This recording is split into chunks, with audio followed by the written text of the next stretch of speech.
Greta Thunberg, Insulate Britain, Extinction Rebellion. What have all these got in common? Well, they're all total loons who seem to have influenced government policy.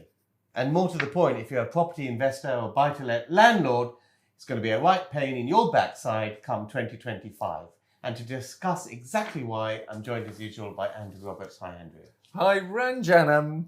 What a phenomenal topic. I mean, I'm going to get off on this one today. Before the video, I want to tell you about the Baker Street Property Meet, Monday, 25th of July. We are joined by a very special headline speaker, Kwasi Afum, VP of Barclays. He's a strategy guy, and he's going to be talking about how we can profit from recessions. Now, every recession that's ever taken place sees one thing happen, and that is a transfer of wealth. A transfer of wealth from people who are not in the know to people who are in the know.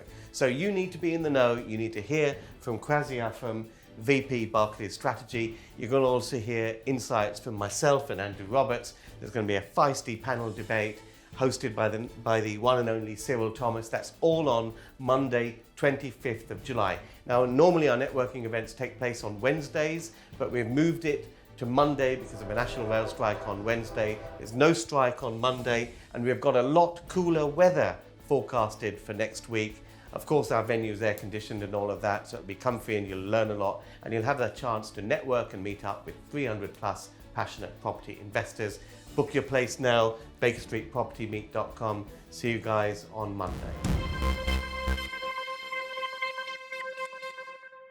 Okay, 2025, what's happening? These EPCs, I mean, God knows what they've been for, but they're going to up the ante on this thing anyway, aren't they? Well, it's a really interesting tale of two cities here. Now, for those of you out there who are not aware, there's an elephant in the room. And it's not the elephant pants city, it's the EPCs have to hit band C or above by 2025 when you do a new let on your property, or 2028 if you're renewing an existing tenancy. Now, at the moment, they just have to be E, isn't it? Yes. So, right.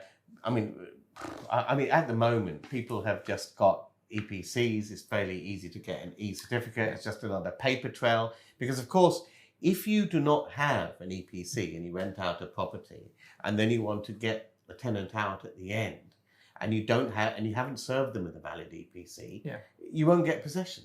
Totally. So you need all this stuff. Well, it's part of your compliance pack that you must have, and it's been part of your compliance pack for at least I think about 7 years now, that you have to have your EPC served on the tenant at the time of signing up the tenancy. But what I find interesting, and I've been doing a bit of research in this, and like my stats, there are only 15% of buy-to-let properties that meet a C or above at the moment.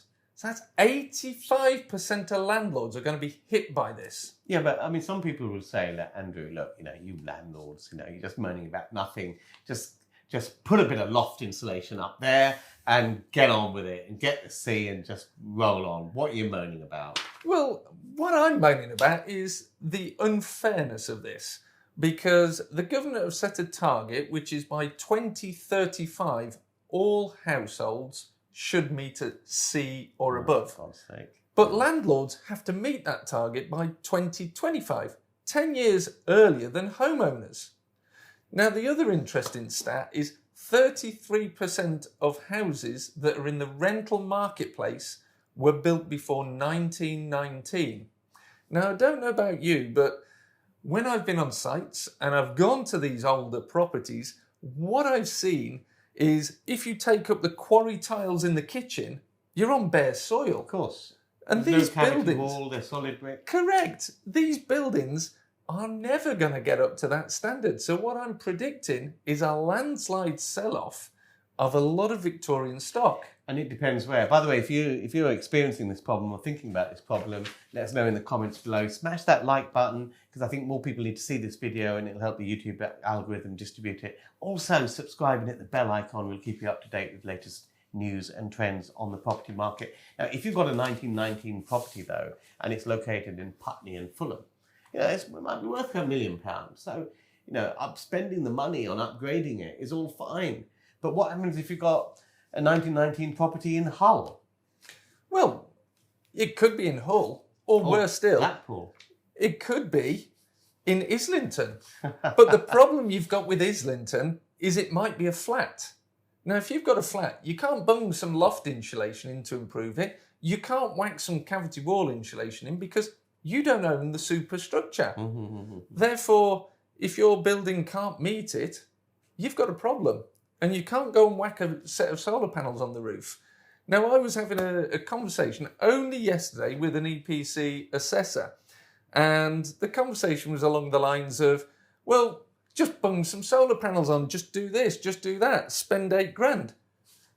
And I challenged them and I said, so I spend £8,000 doing all of these improvements.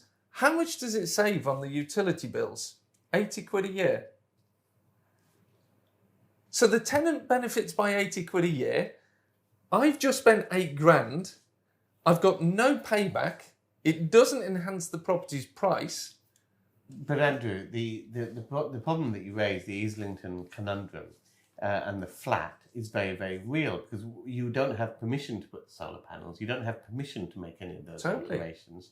And of course, we haven't got into the fact of conservation areas, that even if you've got a house, they won't let you change the windows. No, well, that's another great point because I've got a client who's was looking to buy an ex-TSB bank, a commercial property to convert to residential, and it would make 6 beautiful flats. It is in a conservation area, and the council have put an Article 4 in place, which basically says they could not replace the wooden sash windows with UPVC ones. And they're single glazed, and to be fair, they're pretty rotten. So they will never get that building up to a standard where it can be rented. Now there is a gap of over 100,000 homes that the government wants to provide. It's got a target of over 300,000. It's building less than 200,000. So there's a 100,000 gap. And there's buildings and there's permitted development rights that enable us to do this. But the problem is, we're not being allowed to make them available to let. The problem we've also got is that, leading buy-to-let mortgage provider Paragon did a survey, and basically 70% of those surveyed said they were either unaware of these changes or didn't know the finer details of how they're going to impact them. So this is one of these boiling frog moments where I think as people become more aware of what's going to hit them in 2025, and it's going to sort of snowball. In lower value areas, landlords will sell. Residential owner-occupiers will pick these up. And what will tenants do? Yeah. Well, I think there's a couple of things here. Number one, if your friends are landlords, make sure you share this video with them because this is an important video that needs to get out there to those other landlords, and encourage them to subscribe as well to this channel. But you make a very valid point. What I see, and I know I've got friends who are investors, and their business model is to buy second-hand new builds that are an EPC B or above. And therefore, they're hedging themselves against this problem already. But also they find they get a premium rent on these newer build properties.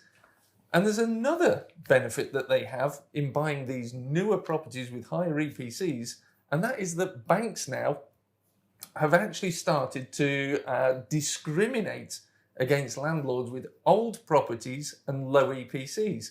And if you've got a new property with a low EPC, they're offering what they call green mortgages with much more favourable rates. But Andrew, aren't we? Isn't there a little loophole here? Because there's a 10k exemption. There are exemptions. You are quite right. And we have shared this with our Mastermind group as to how they can benefit from these exemptions. However, they don't apply to all people in all circumstances. And like we've said before, it's about where your property is. If it's a flat, if it's in the north of England, it's just not economically viable. So you may not qualify for the exemption, but it's still not economically viable to do because you can't do it. I mean, I was thinking we did a video on rising costs of building materials and all of that. Yeah. With that happening, any modification might be more than 10 grand. So you might be exempt from doing this. You never know. Well, with the rising cost and the hot topic is your rock wool at the moment, other brands of insulation do exist as well. But that is one of the fastest rising commodities. I think the last price increase I saw was around 60% increase in your insulation costs. Wow. Now, so if you're liking this video, smash that like button, also subscribe, of course. The other thing that's interesting is that some landlords are selling up who've got older properties. It's just too much effort for them to do so. And of course, that's going to have a massive effect in lower value areas in the supply of properties to rent.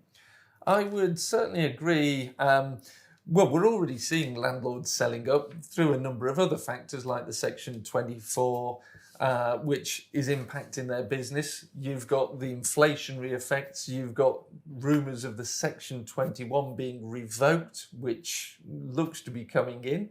Stay tuned to this channel. You'll hear it here first, what that impact will be on you. But the thing is, when there's reduced inventory, that puts pressure on prices of rents. So rents are actually skyrocketing. Rents are rising at the fastest rate that they've risen at. I think we did a video previously where we actually identified that rents, although they've risen, have actually passed that affordability threshold of 30% that we target to make sure that your tenant can afford their bills as well as your rent. Now, the other elephant in the room that I see is we're going to see a splitting of prices for inventory. We've seen it through lockdown where flat prices tanked through the floor because people wanted outside space during the COVID lockdown periods. What I'm predicting we will see is a divergence of prices between old stock and newer stock. And old stock is almost going to become unwanted because even homeowners, who have to get their EPCs to C or above by 2035 are not going to make these old buildings. And by the way, when we mean old stock and new stock, we mean, like we do a lot of, we're making new flats out of old buildings, commercial buildings. Yeah. So when you're doing that, it's back to brick and you're putting everything in, you've just got the outside skin, but you have to bring it all to modern standards. So those are okay. The problem with the single family houses is that you've got to take a perfectly good house and you've got basically got the value of that house might be, 70k. Yeah. And you put in all this stuff and it's still worth 70k. Yeah. Whereas in the context of a commercial to residential conversion, you might be taking something that's worth £300 a square foot, making it into something that's worth £900 a square foot. Yeah. And in the context of doing that total renovation, bringing it up to class C on the EPC is not a big deal because you'd be doing a lot of that fundamental renovation anyway.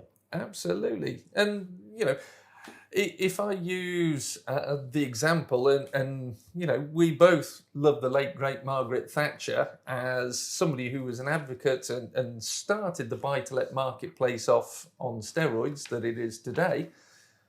One of the things was the right to buy your council house. Now, a lot of those were built immediately post-war, so up to sort of late 1950s. Now, those buildings, the only way of insulating those is to wrap the outside of the building, then to render it. You're talking substantial bills. And even when you've done that, you've then got to upgrade the windows. You've then got to drop the loft insulation. You're spending more than the building is worth just to bring them up in certain areas. It is crazy. I mean, I don't think this is actually going to come to fruition. With all the government changes, they're going to see light on this one. And I don't really believe this is actually going to come in this way. Or they're going to extend these deadlines out a little bit. So are you saying this policy is going to be put out into the cold? I think us landlords should apply so much heat on this policy that it is put out in the cold. Put out in the cold. So let us know how you feel you're going to be affected by this massive change to the EPC regime. Leave us in the comments below. Smash this like button. Also share this video with other landlords and property investors, because as I said, so many people just don't know about what's going on here that they really should know. So make sure you share it on WhatsApp groups or with other property investor friends that you have. And join Andrew and I at the next Baker Street Property Meet, which is the UK's #1 property investors networking meet. 300 plus property investors each month. It certainly is. And we intend every single month to keep you at the very, very top of your property investing game with very cutting edge knowledge, expert speakers, and content uniquely produced by Ranjan and myself every single month just for you. So last Wednesday of every month, central London, people come from all over the country. People even fly in, believe it or not. They actually do. So join us at the next Baker Street Property Meet, bakerstreetpropertymeet.com.